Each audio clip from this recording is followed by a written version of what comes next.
Alam mo bang free lang ang kalendaryo sa Korea? Nangihingi nga lang ako nito taon-taon eh. Tara, manghingi tayo. Nandito ako ngayon sa tapat ng Semaul Gumgu Bank. Karaniwan na may mga libreng kalendaryo ay mga bangko o mga company. Dahil dito ako may account, dito tayo manghingi. Sa ibang branch kasi chinecheck nila kung saan ka may account at i-inform ka nila na doon ka pwedeng manghingi sa branch mo. 안녕하세요. 가격하나만 좀 주실래요? 네.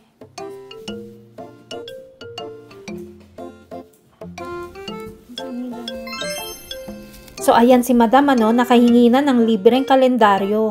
Sa branch na to hindi na sila nag-check ng ID. Sa ibang branch kasi chinecheck ng Semaul Gumgu kung may account si customer sa kanila. Kapag meron, saka lang sila magbibigay at isang peraso lang per person.